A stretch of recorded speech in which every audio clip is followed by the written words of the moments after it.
How the Roman Republic became an empire. The Roman Empire did not begin with an emperor. It began with fear. Fear of kings. Centuries before Caesar, before Augustus, Rome was ruled by monarchs.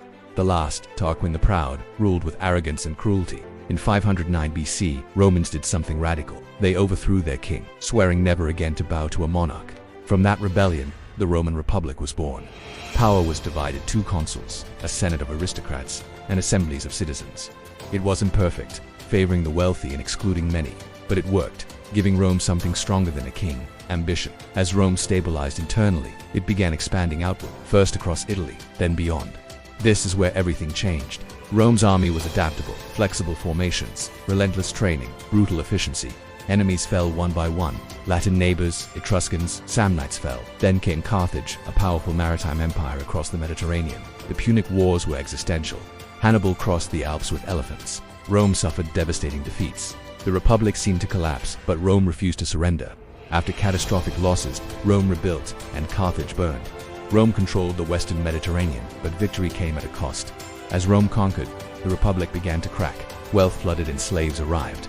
Generals returned as heroes, attracting personal loyalty, not loyalty to the Senate. This was new.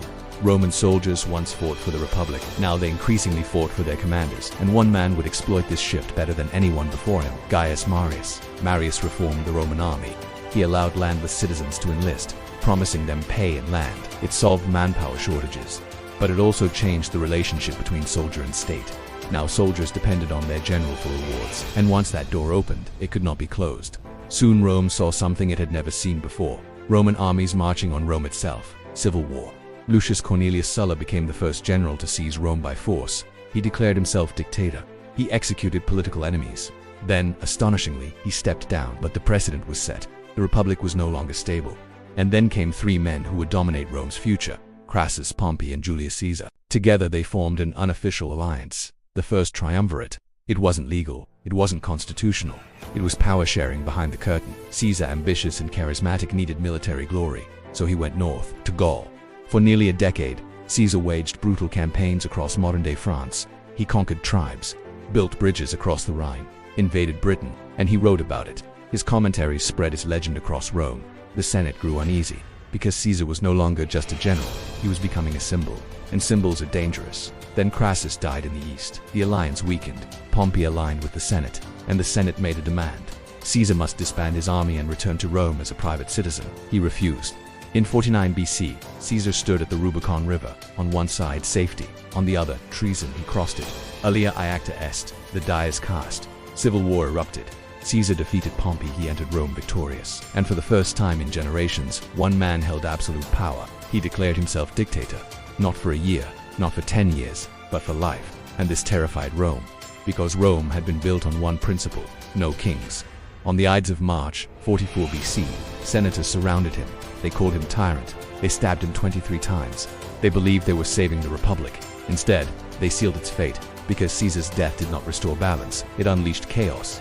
Another civil war, more bloodshed, and from the wreckage emerged Caesar's adopted heir, Octavian. He was young, quiet, unassuming, but he was ruthless. He formed another alliance, the Second Triumvirate. They hunted Caesar's killers, executed rivals, then, inevitably, turned on each other. Octavian versus Mark Antony, East versus West. The final battle came at Actium. Naval fleets clashed. Antony and Cleopatra fled, and Octavian stood alone. But Octavian understood something Caesar did not. Rome feared kings, so he would not call himself one. Instead, he took a new title: Augustus, first citizen. He claimed he was restoring the Republic. The Senate still existed, elections still occurred, but real power now flowed through him. Carefully, quietly, irreversibly, and just like that, the Roman Republic became the Roman Empire. Not in one moment, but through decades of erosion. Augustus ruled for over 40 years. He brought stability, reformed the military, expanded borders, oversaw an era of peace. The Pax Romana, Rome, prospered. Trade flourished. Monuments rose. The Republic's institutions still stood, but they were hollow. Power no longer rotated, it endured. And here's the irony: the Republic fell not because it was weak,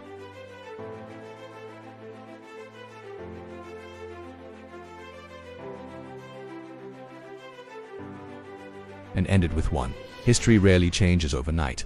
It shifts gradually, through reforms, through ambition, through compromise, until one day people look back and realize everything is different.